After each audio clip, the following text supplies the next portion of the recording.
Welcome into the latest edition of our Cubs REKAP Podcast, a presentation of our REKAP YouTube channel and available audio only everywhere you get your favorite podcasts. I'm David Kaplan. My guy, Gordon Wittenmeyer, my partner, is in sunny Arizona at Sloan Park, where the Cubs improved to 6-0. And now we are going to talk about spring training and Sammy Sosa being with the team. Gordon, my friend, 6-0. I know it's spring training, but it's super cool. They're off to a good start. Yeah, you don't have me convinced it's spring training. You're talking like they're going to win 100 games or something because they're off to some 6-0 start in February. It's not even March, man. It don't matter. All these guys are your best pitchers are pitching 1 and 2 innings. It doesn't mean anything. There's a few guys that I kind of like what I'm seeing. And I like Kevin Alcantara. How about that guy? Yeah, he's playing really well. He's really well. Going to make a bid to make the club. So we'll see how he finishes when it's nothing but big leaguers he's facing. But he's off to a great start. You got to like it. So again, we're kidding, of course. The Cubs are 6-0. We're kidding about the value of these early spring training games. But from all your years in baseball, all my years in baseball, between us, we got to have 60-some years together. Do you believe that you can establish a mindset, a winning mentality, even though the games don't matter, or it doesn't matter at all? Not much. Really not much. Playing the game right, and the guys that are going to wind up on the roster, them getting ready for the season and guys trying to earn a spot, again, playing the game right, improving themselves. Those are all, but you can go winless and see those things. So I don't think anything about the results matters, except maybe where some pitchers are pitching in leverage situations at some point.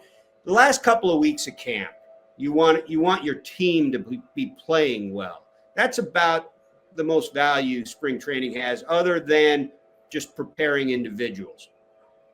In terms of adding Justin Turner, who, look, he's not going to play a lot at third base. If heaven forbid Matt Shaw either A, doesn't play well, or B, Matt Shaw gets hurt, God forbid, I would think it's either going to be the kid they picked up from the Marlins in the trade, or they're going to have to go out and figure something out. Justin Turner at 40 is not the long-term, I'm talking about for the season, answer over at third. In a pinch, absolutely, he could play a game or two there. I expect him to be the backup to Michael Busch, who's off to a start in the spring, and I expect him to be the backup to Seiya Suzuki / Kyle Tucker, whoever's DHing that day. What do you think about Justin Turner? I like him. I don't think you're leaning on him hard to play every day anyway. So, yeah, DH, you're looking for we talked about this before. You're looking for his presence, and you're looking for some lightning in a bottle at the end of his career in that bat. And if you keep him healthy and you keep him rested, you got a good shot at that. Play the matchups. The guy is playoff tested, man. He might be the most playoff tested guy on this roster. That's a huge value. He's had big hits in October.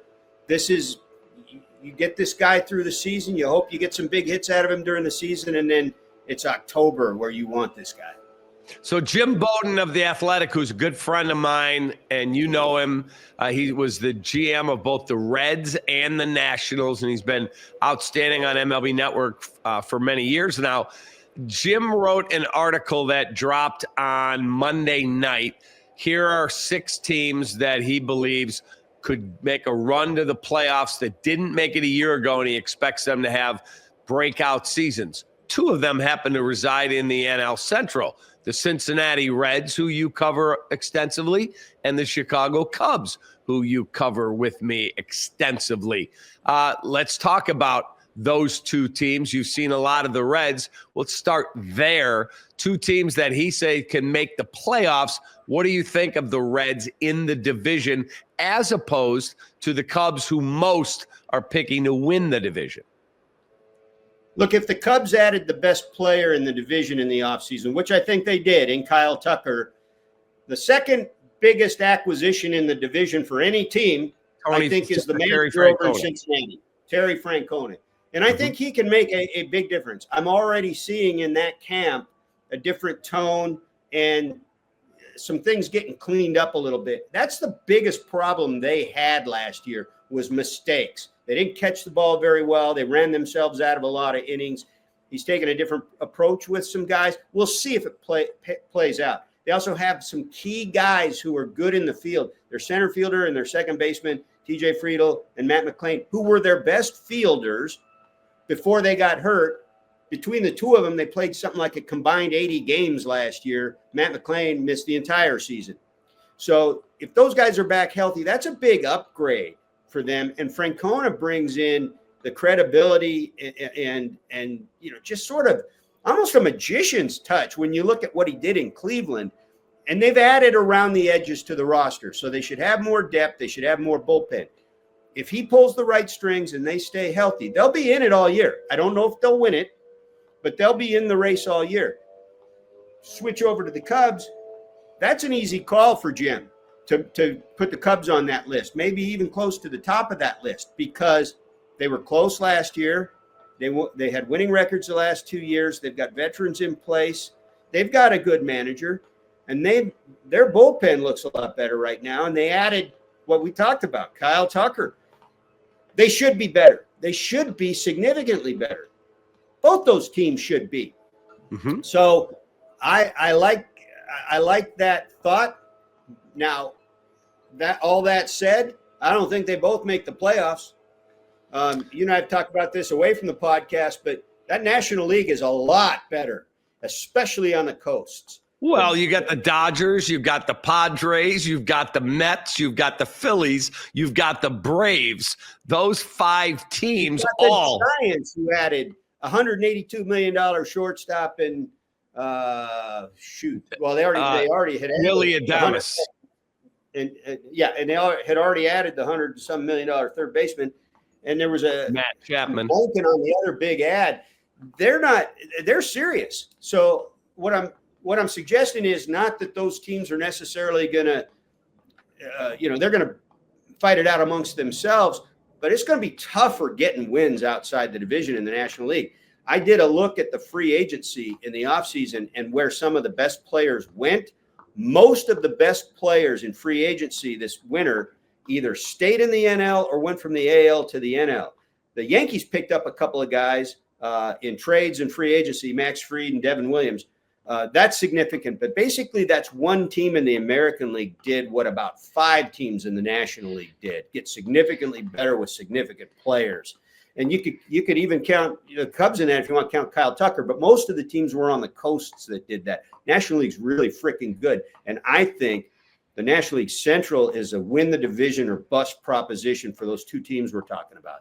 Yeah, because to get a opportunity to get to the postseason without winning the division, you would either have to have the Cubs or the Reds win 95 or more and go, oh, wow.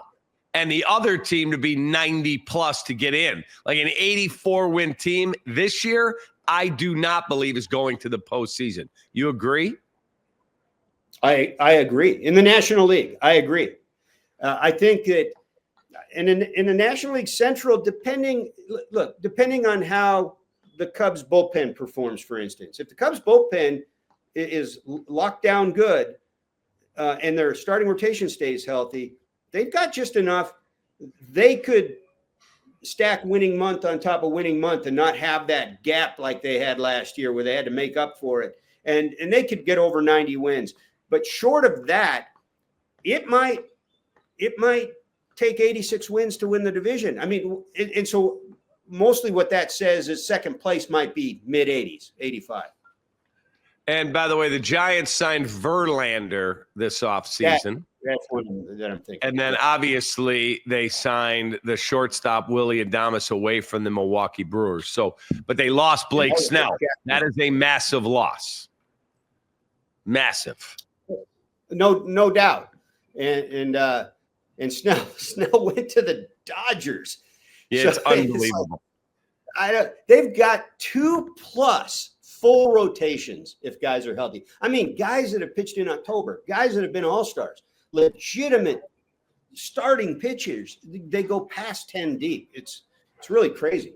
Okay, I want to talk TV with you because everybody keeps hearing in every sport other than the NFL about all these TV issues. So I did a ton of homework.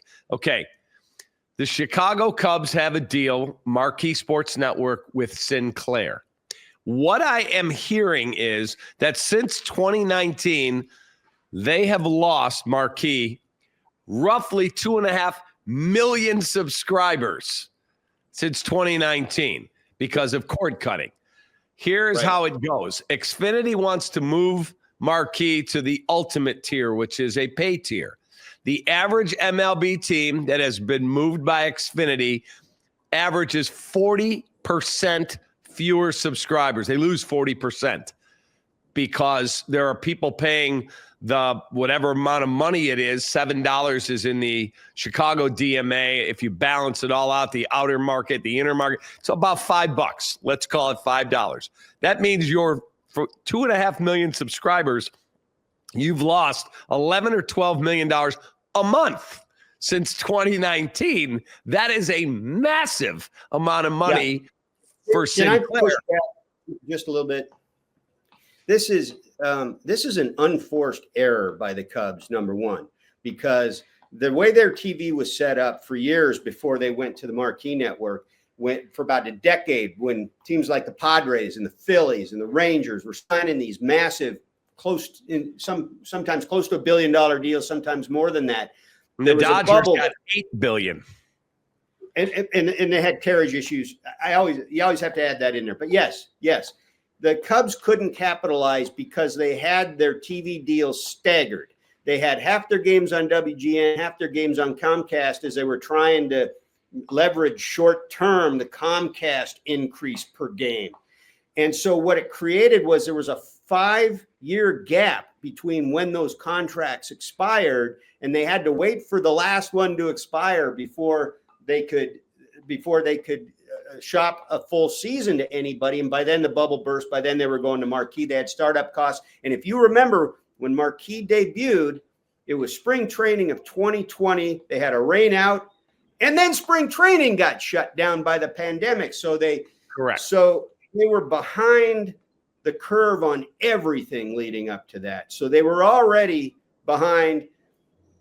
So yes, unforced error, their own timing. That doesn't mean that what you're saying isn't true, but here's the other side of it going forward.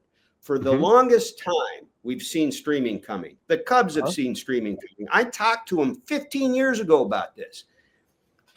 They didn't want to do what MLB wants to do. They don't want to do it. New York doesn't want to do it. The Red Sox don't want to do it. They don't want to get under the MLB umbrella and let it be sold as a total league package, because they have brand value that the Milwaukee Brewers don't have, the Kansas City Royals don't have, the Cincinnati Reds don't have. They have international brand value. They do. Maybe not like the Dodgers, but that means direct to consumer relative to the rest of baseball benefits the Chicago Cubs. They should, with enough good marketing and success on the field, be able to do better, in many cases, much better than their rivals going forward in this changing TV landscape. So while it looks bad now, and let's be honest, it looks bad for almost everybody. And ESPN just pulled the plug on one of the national deals, which everybody shares. So that's another adversity going on with the TV revenues. But everything about a competitive league is relative, right? It only matters that you make this much money or lose this much money relative to what everybody else does, because you're competing for the same players. And so they could come out the other side of this and should better than most. Better than most, but the Dodgers, who are in a different world, they get $338 million a year from their local TV, from an $8 billion deal they signed. All the way around. The Cubs will be somewhere around 90 to 100 million, but Sinclair is having serious financial issues. What I was able to learn is, okay, they're going to get pushed to the pay tier. The average MLB team loses 40% of their subscribers when they're pushed to the pay tier because there are people that don't watch the games that are forced to pay on streaming. You're talking about streaming. I'm talking about Xfinity, moving them to the pay tier on Xfinity. The premium level, yeah. The average MLB team, when they get pushed to the pay tier, 40% of their subscriber base goes bye-bye because they're like, I don't watch the games. Those people are saying that. The Braves, they were an aberration. They lost 20% when they moved to the premium tier. The Marlins lost 50% of their subscribers. And when we talk about subscribers, the Marlins didn't lose 98%. Yeah. And when we're talking about that, for people that are wondering, what do you mean by that? People that are subscribers to Xfinity Cable, there is, we'll call it a blended rate of $5 per subscriber goes to pay for the marquee network. Well, if you lose 2.5 million subscribers less since 2019, that's $5 per subscriber per month. That is north of $100 million going bye-bye. Well, here's something that people in sports, you and me, people like us, people like sports fans, and even people in some of these industries tend to lose sight of because they're so close to this. It's a minority of Americans who are sports fans. Mm-hmm. You know, I depending on who you talk to, it's 30%. Maybe it's a little more than that. So if 30% of Americans are sports fans that are willing to watch games, maybe pay for some games, what's the fraction of that that's baseball fans, Cap, that are going to want to pay for any baseball team? Now you're talking about a very small pool. Like, as you pointed out, when you're on a cable model, everybody pays for it. But the premium stuff, as soon as it goes to the premium stuff, then people will. That's when you start getting into what amounts to close. Couple who's not sports fans goes, I'm not paying for that. Right. So whose fault is that? It's because they keep ratcheting up, trying to increase the margins on this stuff when sometimes those margins don't exist. And if you keep going to the Xfinities or whoever at a time when they're having trouble holding subscribers in general, and you're trying to make some of the lesser popular by percentages, right? Programming more expensive. What do you think they're going to do with it? And you're going to cost yourself. You'd be better off charging less and getting them to keep it on the basic cable or closer to the basic to hold as many subscribers as you can rather than lose the number. But they're not going to. Right. Xfinity says no. The Cubs, from what I've been able to deduce, and they won't comment, but I talked to a TV guy who said this. You are 100% accurate. The Cubs contract with Sinclair pays them 144 games. They have to hold 18 for national, 144 times $750,000 per game until the marquee business is no longer profitable.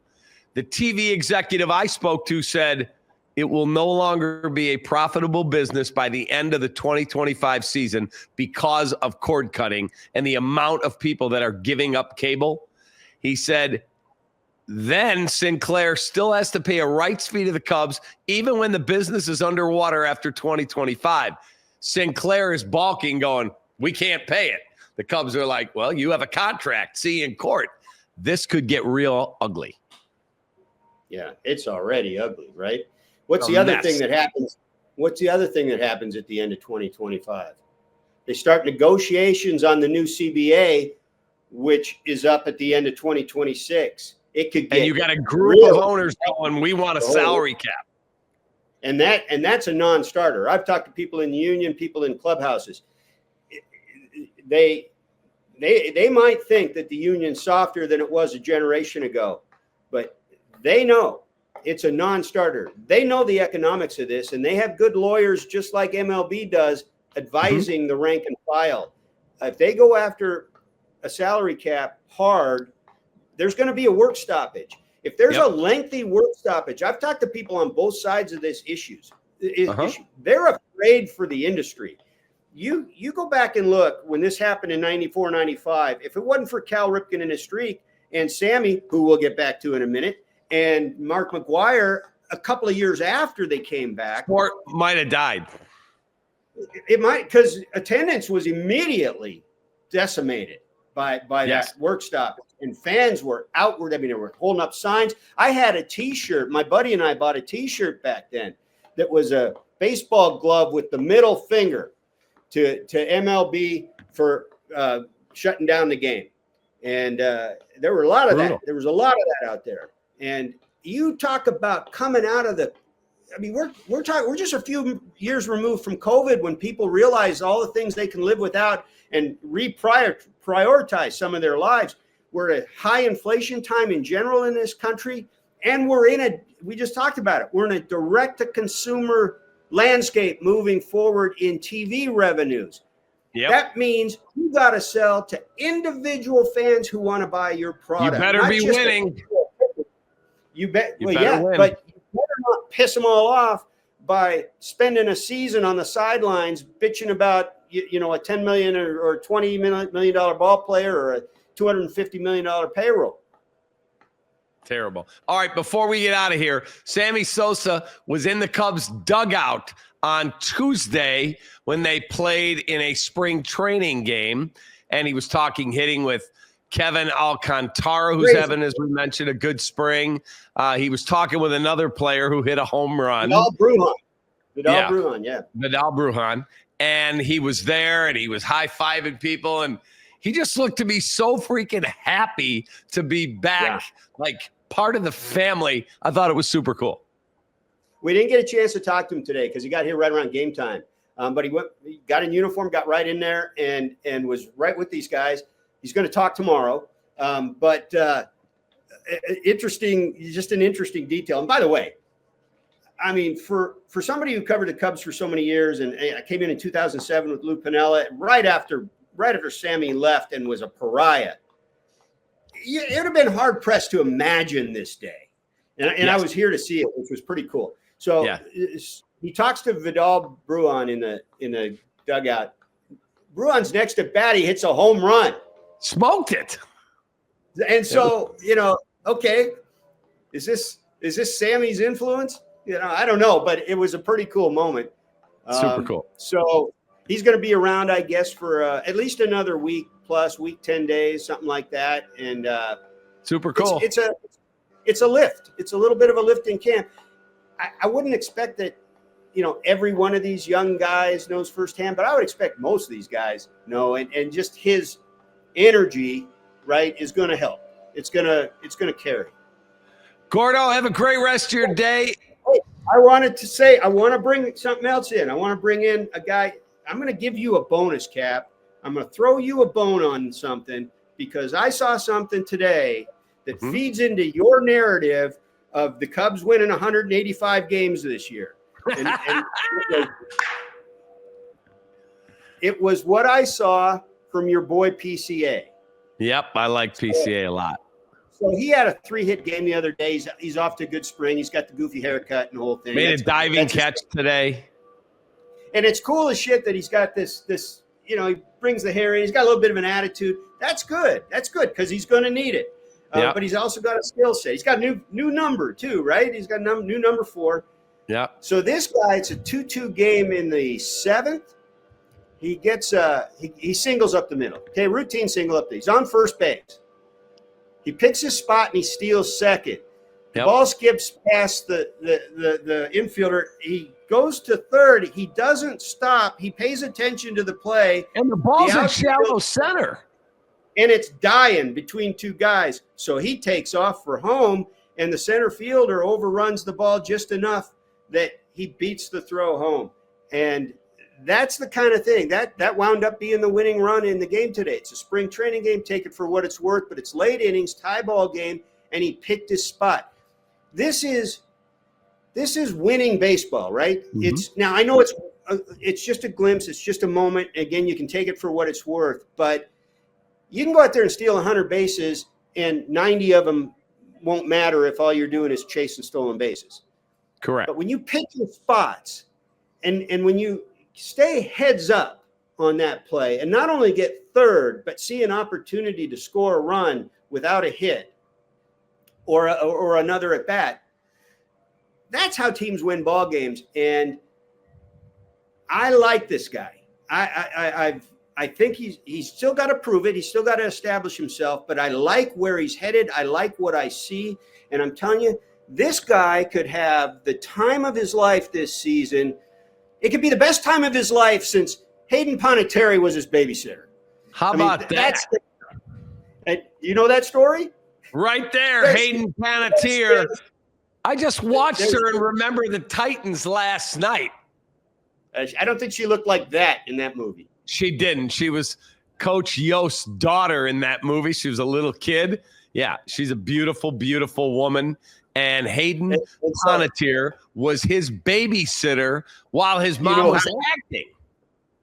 Yeah, I was so Kap, when you and I worked together, I came down to spring training and interviewed him right after the trade for Javi Baez the previous summer. And he sits down with me and we start talking. Well, you know who his mom is? We just saw her. Ashley Crow from Little Big League. She was the mom in Little Big League, and has been in a number of other things. She was in another series. Her husband, his dad, is an actor as well. And they were on a show. They were filming a series, and they would take little Pete to the studio. And some of the actors who weren't in some of the scenes would watch after him while his parents were on the set. And Hayden Panettiere was, but he said, yeah. I said, really, her? And he says, yeah, I had the biggest crush on her. So, hey, maybe she'll show up to some Cub games this year. Awfully strong. She is a beautiful girl. Maybe he'll give her reason to show up for some Cubs games. That'd be amazing. Gordon, have a great day, man. Enjoy the weather.